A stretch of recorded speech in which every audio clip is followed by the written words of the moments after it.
শুভেচ্ছা। দেশের সংবাদে স্বাগত জানাচ্ছি সুমাইয়া সাজ্জাদ। শুরুতেই সংবাদ শিরোনাম।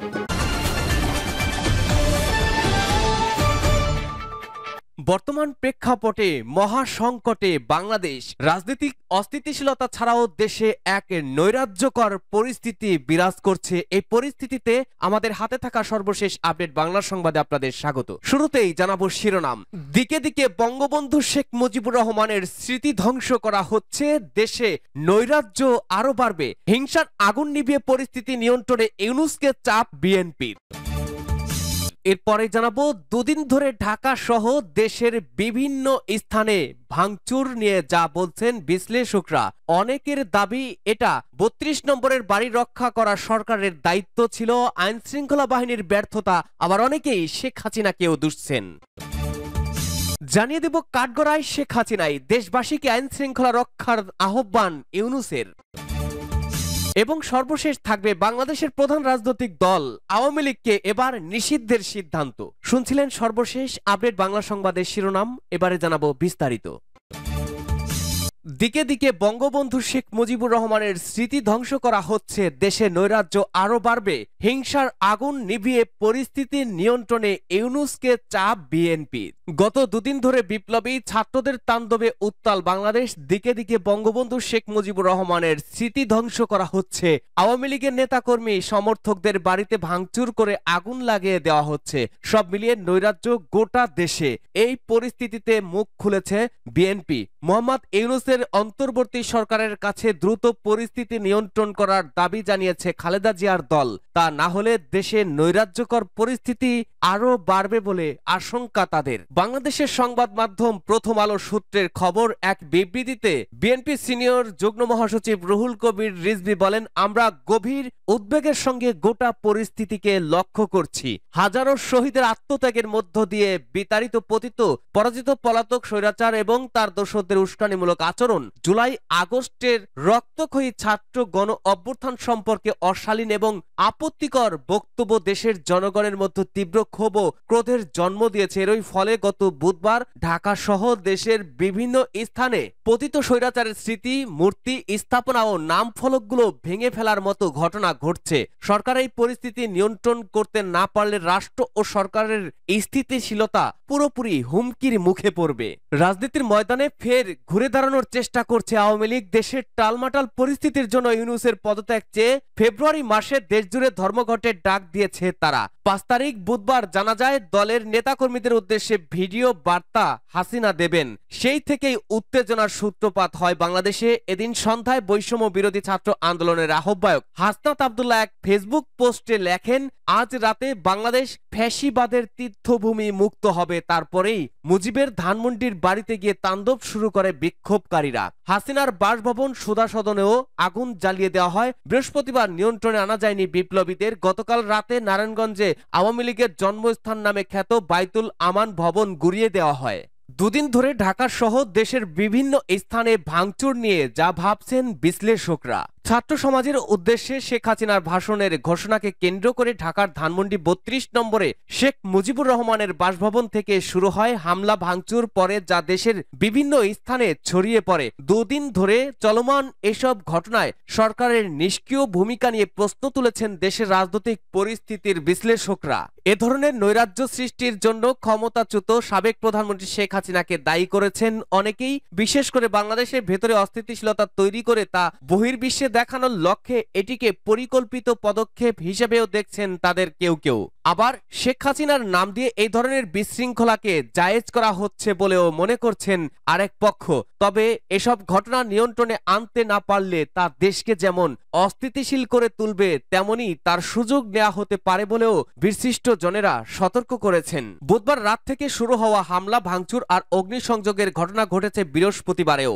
শুক্রবারও দেশের বিভিন্ন স্থানে আওয়ামী লীগ নেতাদের ধ্বংস হয়ে যাওয়া বাসভবনে লুটপাটের খবর পাওয়া যায়। এই অস্থিতিশীলতার কারণ হিসেবে সরাসরি শেখ হাসিনাকে যেমন দায়ী করা হচ্ছে, তেমনি অন্তর্বর্তী সরকারের ৬ মাস পেরিয়ে গেলেও জুলাই হত্যাকাণ্ডের কোনো ধরনের বিচার প্রক্রিয়া শুরু না হওয়া এবং আদৌ বিচার হবে কিনা তা নিয়ে সন্দেহ জনসাধারণের মনে ক্ষোভের সঞ্চার করেছে বলেও মনে করছেন অনেকেই। তার কারণ হচ্ছে এই কমিউনিটি মানে এই প্রজন্ম বারবার প্রতারিত হয়েছে, কখনো কখনো এমন ঘটে যাওয়া অন্যায়ের বিচার পায়নি। আসলে বিচারটা হবে কিনা এ বিষয়ে থাকা আশঙ্কা থেকেই এক ধরনের অস্থিরতা তৈরি হচ্ছে, বিশেষ করে ইয়ং জেনারেশন অর্থাৎ তরুণ প্রজন্মের মধ্যে। জানা যায় চলমান বিশৃঙ্খলার প্রেক্ষাপট রয়েছে গণহত্যা ও নৈরাজ্যের সঙ্গে যুক্ত থাকা ব্যক্তিদের বিচারের আওতায় আনতে দেরি হওয়া এবং আন্দোলনে আহত ও নিহতদের পরিবারের সংগ্রামও এর জন্য দায়ী। বিশ্লেষকদের ধারণা কোনো প্রকার বিচারের মুখোমুখি না হয়েই প্রকাশ্য শেখ হাসিনার ভাষণ দেওয়া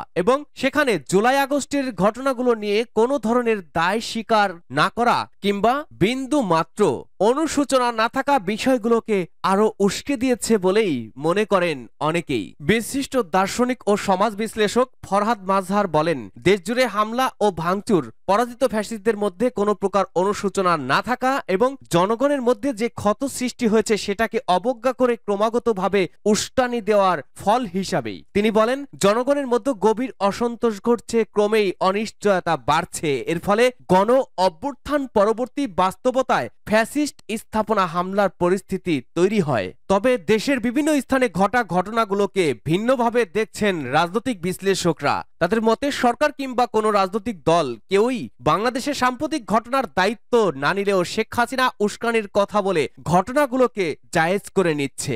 যেভাবে ভাঙচুর হচ্ছে এটা যদি এইভাবেই চলতে থাকে তাহলে কিন্তু যে কাউকে বলতে পারে অমুকে স্বৈরাচারের দোসর বা অমুকে আওয়ামী লীগ করতো বলে বাড়িঘর ভাঙো, দোকানপাটকে লুট করো, এটা হতেই থাকবে। জানা যায় 5ই আগস্ট নিয়ে আমরা চোখের সামনে যে ঘটনাটা দেখেছি তার আড়ালে আরো অনেক কিছুই আছে। কারণ শেখ হাসিনা পালিয়ে যায়নি, বরং তাকে দিল্লিতে রেখে আসা হয়েছে। তাকে ফিরিয়ে এনে বিচার করার আলাপে বিশাল ফাঁকি আছে, আর এই ফাঁকিটা মানুষকে দেওয়া হচ্ছে। এছাড়া ধানমন্ডির 32 নম্বরের বাড়ি রক্ষা করা সরকারের দায়িত্ব ছিল। ফ্যাসিজমের প্রতীক হয়ে থাকা ধানমন্ডি 32 নম্বর শেখ মুজিবুর রহমানের বাড়ি ভাঙচুর করা হয়েছে বলে মনে করছেন অনেকেই। তবে তেমনি একজন বাংলাদেশের সামাজিক যোগাযোগ মাধ্যমে পরিচিত মুখ লেখক ফাহাম আব্দুল সালাম, তার মতে জনসম্মুখে শেখ হাসিনার ভাষণ দেওয়া তার রাজনীতিতে ফেরত আসার একটি লক্ষণ, যা দেশের মানুষ মেনে নেবে না। শেখ হাসিনার বক্তব্যের প্রতিক্রিয়া হওয়া খুব স্বাভাবিক হলেও এই প্রতিক্রিয়া দেশব্যাপী ধ্বংসযজ্ঞের রূপ নেওয়াটা কিছুটা হলেও জনমনে বিরূপ প্রতিক্রিয়ার সৃষ্টি করেছে বলে ধারণা করা হচ্ছে। 32 নম্বরের বাড়িটি বাংলাদেশের ইতিহাস ও ঐতিহ্যের এক গুরুত্বপূর্ণ অংশ। বাংলাদেশের মুক্তি সংগ্রাম এবং স্বাধীনতার প্রস্তুতিকালের সাক্ষী এটি। এই ইতিহাস কেবল একটি দল বা একটি পরিবারের ইতিহাস নয়, সমগ্র দেশ ও জাতির ইতিহাস। আর বাংলাদেশের ইতিহাসের অংশকে রক্ষার দায়িত্ব সরকারেরই ছিল। সরকারি প্রপার্টি হিসাবে চিন্তা করি বা বাংলাদেশের ইতিহাসের অংশ হিসাবেই চিন্তা করি, এটা রক্ষার দায়িত্ব বাংলাদেশ সরকারের ছিল। তবে অন্তর্বর্তী সরকার খুবই শিথিল কার্যক্রম দেখিয়েছেন, যেটা আসলে উচিত হয়নি। এই শিথিলতা খুবই নিন্দারযোগ্য। এখন চলছে বহির্বিশ্বের দৃষ্টি আকর্ষণের উদ্দেশ্য প্রণোদিত চেষ্টা। অনেকেই বলছেন দেশকে অস্থিতিশীল করে বহির্বিশ্বের নির্দিষ্ট বার্তা দেওয়ার জন্য উদ্দেশ্য প্রণোদিতভাবে আওয়ামী লীগ ও শেখ হাসিনা এসব কাজ করছে। কারণ ভাঙাভাঙি কারোর জন্য সুফল বয়ে আনবে না, বরং ইন্ডিয়ান যে ন্যারেটিভ আছে সেটাকেই শক্তিশালী করা হবে। বাংলাদেশের অভ্যন্তরীণ বিষয়ে ভারত পাকিস্তানকে দূরে থাকতে বলা উচিত এবং ভারতে বসে হাসিনা যেভাবে বক্তৃতা দেওয়ার চেষ্টা করছেন সেই বিষয় নিয়ে ভারতকে প্রশ্ন করা উচিত। কিন্তু এসব কিছুই দূরে রেখে সবার আগে উচিত দেশের মধ্যে শান্তি শৃঙ্খলা রক্ষা করা। আর যে কোনো রাজনৈতিক বিষয়কে রাজনীতির মাধ্যমেই মোকাবেলা করা উচিত। রাজনীতিতে অনেক কিছুই অপছন্দ ঘৃণ হতে পারে, কিন্তু সেক্ষেত্রে প্রতিক্রিয়ার বহিঃপ্রকাশ যদি এসব ধ্বংসযজ্ঞে রূপ নেয় সেটা কিন্তু দেশের ভবিষ্যতের জন্য ভালো কিছু ইঙ্গিত বহনা। আইনশৃঙ্খলা বাহিনীর নিষ্ক্রিয়তা নিয়ে উদ্বেগ, সবকিছু ছাপিয়ে সবচেয়ে বেশি যে বিষয়টি নিয়ে উদ্বেগ প্রকাশ করা হয়েছে তা হলো এসব ঘটনার সময় সরকার ও আইনশৃঙ্খলা বাহিনীর নিষ্ক্রিয়তা। ধানমন্ডির 32 নম্বর বাড়িতে ভাঙচুর অগ্নিসংযোগ করা হলেও পরে তা দেশের বিভিন্ন স্থানে ছড়িয়ে যায় এবং আওয়ামী লীগ সংশ্লিষ্ট নেতাদের বাড়িতে হামলার ঘটনা ঘটে। কিন্তু এসব ঘটনায় আইনশৃঙ্খলা রক্ষাকারী বাহিনীর হস্তক্ষেপ কোনো উদাহরণ দেখা যায়নি। পরে সরকারের পক্ষ থেকে একাধিক বিবৃতি এলেও মাঠে তার প্রতিফলন দেখা যায়নি। শিক্ষার্থী জনতা হিসেবে যাদের কথা বলা হচ্ছে তাদের কোনো নেতা সেখানে উপস্থিত হয়ে তাদের নিবৃত্ত করলেন না, বরং বিভিন্নভাবে ফেসবুকে স্ট্যাটাস দিয়ে এটাকে উৎসাহিত করা হলো। সেটাতে তো মনে করার কারণ আছে যে সরকার নজর অন্যদিকে নিয়ে তাকিয়ে আছে, যেটা এটা ঘটতে পারে। অনেকের প্রশ্ন, সরকার এটা বরদাস্ত করবে না বলেও তারা সেটা করছে। এখন যা হচ্ছে তা নিয়ন্ত্রণের কোনো চেষ্টা বা ক্ষমতা সরকারের নেই বলেও মনে করেন অনেকেই।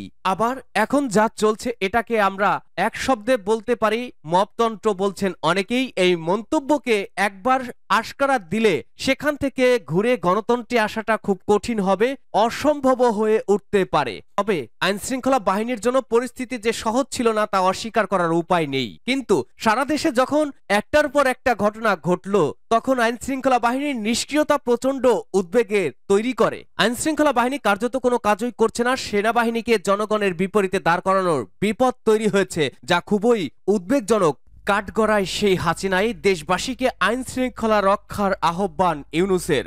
অগ্নিগর্ভ বাংলাদেশ, ধুলিস্বাদ ধানমন্ডির ৩২ নম্বর বাড়ি। এমনকি শেখ হাসিনার বাসভবন সোদাসদনও দেশের আইন শৃঙ্খলা পরিস্থিতি স্বাভাবিক রাখতে নাগরিকদের কাছে আহ্বান জানিয়েছেন অন্তর্বর্তী সরকারের প্রধান মোহাম্মদ ইউনূস। তার স্পষ্ট বার্তা, শেখ হাসিনার পরিবারের সম্পত্তি ধ্বংস করা এবং ফ্যাসিবাদী আওয়ামী লীগের রাজনীতির সঙ্গে যুক্ত থাকা বা অন্য কোনো অজুহাতে দেশের কোনো নাগরিকের উপরে আক্রমণ করা যাবে না। অধ্যাপক ডক্টর মোহাম্মদ ইউনূস বলেছেন, শেখ হাসিনা বছরের পর বছর জনগণের উপরে অত্যাচার ও নিপীড়ন করে ক্ষমতা কুক্ষিগত করে রেখেছিলেন। বিক্ষোভকারী ও তাদের আত্মীয় স্বজনরা বছরের পর বছর শেখ হাসিনার নিপীড়নের শিকার হয়েছে, ফলে তাদের মধ্যে ক্ষোভ রয়েছে। তার অভিযোগ, ক্ষমতাচ্যুত হাসিনা নয়াদিল্লিতে আশ্রয় নিলেও তার দলের সন্ত্রাসীদের একত্র করার চেষ্টা চালিয়ে যাচ্ছেন, দেশের পরিস্থিতি অস্থিতিশীল করতে চাইছেন, বাংলাদেশে পূর্ণ নির্মাণে লাগাতার বাধা দিতে চাইছেন তিনি। ইউনূসের কথায় তা সত্ত্বেও সরকার দেশের সকল নাগরিককে আইন মেনে চলার আহ্বান জানাচ্ছে। এতে করে আমরা নিজেদের আইনের প্রতি শ্রদ্ধাশীল একটি জাতি হিসেবে বিশ্বের কাছে প্রতিষ্ঠিত করতে পারব। ফ্যাসিবাদী শাসনের অধীনে পুরনো বাংলাদেশ থেকে আমরা যে নতুন বাংলাদেশ গড়ে তুলতে একসাথে কাজ করছি, আইন মেনে চলার মধ্য দিয়েই সেটি আলাদা হবে। আসুন আমরা বাংলাদেশিদের নিরাপত্তা এবং স্থিতিশীলতার অনুভূতি খনন না করি। আইনের প্রতি যে কোনো অবজ্ঞা নাগরিকদের জীবন ও সম্পত্তির জন্য হুমকি স্বরূপ। স্রেফ প্রধানমন্ত্রীর পদ থেকে ইস্তফা নয়, গত বছরের আগস্ট মাসে প্রবল ছাত্র বিক্ষোভের মুখে বাংলাদেশ ছাড়তে হয় হাসিনাকে। ইউনূস বলেন, রক্তক্ষয়ী আন্দোলনের মাধ্যমে অর্জিত নতুন বাংলাদেশের বিজয়ীদের নিশ্চয়ই এমন কিছু করা উচিত হবে না যে দেশের বর্তমান গণতান্ত্রিক প্রতিষ্ঠানগুলোকে প্রশ্নবিদ্ধ করে এবং স্বৈরাচারী হাসিনার আমলের সঙ্গে তুলনা করার সুযোগ সৃষ্টি হয়। ইউনূস জানান, আমাদের নিরাপত্তা বাহিনী এই গুরুতর পরিস্থিতি সম্পর্কে সচেতন। আইন শৃঙ্খলা পরিস্থিতি এবং সকল বাংলাদেশির জীবন ও সম্পত্তির রক্ষার জন্য সরকার দেশের নিরাপত্তা বাহিনীর সাথে কাজ করছে। সম্পত্তি ধ্বংস, ব্যক্তির উপরে আক্রমণ কিংবা কোনো ধরনের উস্কানিমূলক কার্যকলাপের মধ্যে দিয়ে দেশকে অস্থিতিশীল করার চেষ্টা করা হলে আইন প্রয়োগকারী সংস্থা অবিলম্বে বিশৃঙ্খলা ও নৈরাজ্য সৃষ্টিকারী যে কারো বিরুদ্ধে কঠোর ব্যবস্থা নেবে। এ ধরনের কর্মকাণ্ডে দায়ী ব্যক্তি ও গোষ্ঠীকে সরকার বিচারের আওতায় আনবে। বাংলাদেশে অন্তর্বর্তী সরকারের প্রধানের বার্তা, ফ্যাসিবাদী শাসনের নেতারা দেশকে সম্পূর্ণ ধ্বংসস্তূপে ফেলে গিয়েছে। যতক্ষণ আমরা সতর্ক থাকব এবং নিজেদের নীতি নৈতিকতা বজায় রাখব ততক্ষণ তাদের ফিরে আসার কোনো সুযোগ নেই। তাদের সম্পত্তিতে যে কোনো আক্রমণকে তারা আন্তর্জাতিক দৃষ্টি আকর্ষণ করার এবং তাদের বানোয়াট গল্প প্রচার করার সুযোগ হিসেবে নেবে। বাংলাদেশের প্রধান রাজনৈতিক দল আওয়ামী লীগকে নিষিদ্ধের সিদ্ধান্ত। উপদেষ্টা আসিফ মাহমুদ বলেন, প্রথমত এটা অত্যন্ত ইতিবাচক যে আওয়ামী লীগ নিষিদ্ধ করার ব্যাপারে বাংলাদেশের রাজনৈতিক দলগুলোর মধ্যে এক ধরনের ঐক্যমত্য তৈরি হচ্ছে। বদলের বাংলাদেশের রাজনৈতিক দল হিসাবে আওয়ামী লীগকে নিষিদ্ধ করার ব্যাপারে বর্তমান অন্তর্বর্তী সরকার শীঘ্রই পদক্ষেপ নেবে বলে জানিয়েছেন বাংলাদেশের অন্তর্বর্তী সরকারের স্থানীয় সরকার উপদেষ্টা আসিফ মাহমুদ সজীব ভুইয়া। উপদেষ্টা আসিফ মাহমুদ বলেন, প্রথমত এটা অত্যন্ত ইতিবাচক যে আওয়ামী লীগ নিষিদ্ধ করার ব্যাপারে বাংলাদেশের রাজনৈতিক রাজনৈতিক দলগুলোর মধ্যে এক ধরনের ঐক্যমত্য তৈরি হচ্ছে। বাংলাদেশের মানুষ তৎকালীন ক্ষমতাসীন ওই দলের অগণতান্ত্রিক এবং একঘেয়েমি মনোভাব ও কার্যকলাপ মেনে নিতে পারেনি বলেই 5ই আগস্টের আগে ও পরে তাদের মধ্যে দলটি নিষিদ্ধ করার বিষয়ে ঐক্যমত্য প্রতিষ্ঠিত হয়। রাজনৈতিক দলগুলোর মধ্যে এমন ঐক্যমত্য তৈরি হলে সরকারের জন্য যে কোনো সিদ্ধান্ত বাস্তবায়ন করা সহজ হবে। সম্প্রতি ঢাকায় গণমাধ্যম কর্মীদের সাথে সাক্ষাতে জানান বাংলাদেশের অন্তর্বর্তী সরকারের উপদেষ্টা আসিফ মাহমুদ সজীব ভুঁইয়া, বাংলাদেশের রাজনৈতিক দল হিসাবে আওয়ামী লীগকে নিষিদ্ধ করার ব্যাপারে অন্তর্বর্তী সরকার সহসাই কোনো পদক্ষেপ নিচ্ছে কিনা এমন প্রশ্নের জবাবে তিনি আরো বলেন, আমি মনে করি সাধারণ মানুষ কিংবা রাজনৈতিক দল যে বা যারাই হই না কেন আমরা এই বাংলাদেশের জনগণকে রিপ্রেজেন্ট করি। ফলে 5 আগস্টের পরে জনগণের যে আকাঙ্ক্ষা ও চাওয়ার জায়গা আছে সেগুলো প্রাধান্য দেওয়াটাই আমাদের মূল লক্ষ্য হওয়া উচিত। সেই জায়গা থেকে বিএনপির পক্ষ থেকে আওয়ামী লীগ নিষিদ্ধের যে দাবি উঠেছে আমি বিষয়টিকে সাধুবাদ জানাই। বাংলাদেশের অন্তর্বর্তী সরকারের যুব ও ক্রীড়া মন্ত্রণালয়ের উপদেষ্টা বলেন, বিচারিক প্রক্রিয়া ছাড়াও 4টি আইন রয়েছে যেখানে সরকার নির্বাহী আদেশে যে কোনো দলের বিরুদ্ধেই ব্যবস্থা নিতে পারে, তবে এটার লিগ্যাল ফ্রেমওয়ার্কটা আইনি কাঠামো কি হবে এ বিষয়ে সরকার এখনো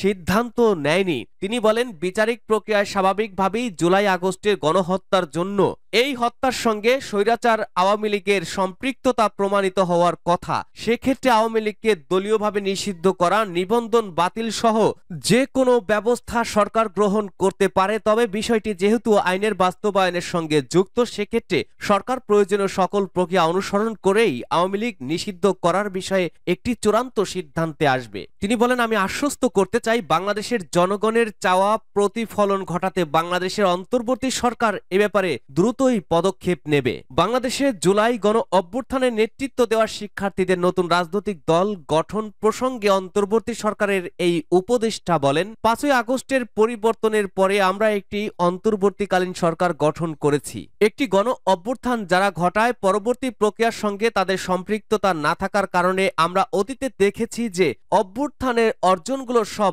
নষ্ট হয়ে যায়। তিনি বলেন, 90 গণ অভ্যুত্থানের পরেও মানুষের গণতান্ত্রিক অধিকার প্রতিষ্ঠিত হয়নি। এই বিষয়গুলো বিবেচনা করেই যারা স্বৈরাচার হটানোর আন্দোলনে অগ্রভাগে নেতৃত্ব দিয়েছে তারা একটি দল গঠনের চিন্তা করেছে। তাছাড়া 5ই আগস্টের পর বাংলাদেশে গণ অভ্যুত্থানে নেতৃত্ব দেওয়া অনেকেই কোনো রাজনৈতিক ব্যানারে যায়নি। বাংলাদেশের অন্তর্বর্তী সরকারের উপদেষ্টা আসিফ মাহমুদ সংস্কার কমিশন যে 6টি রিপোর্ট দেওয়া হয়েছে প্রসঙ্গটি উল্লেখ করে বলেন, এই রিপোর্টগুলো যথাযথ স্টক হোল্ডারদের কনসালটেশনের মাধ্যমে বাস্তবায়নের মধ্য দিয়ে একটি সুষ্ঠু নির্বাচনের মাঠ তৈরি হতে পারে।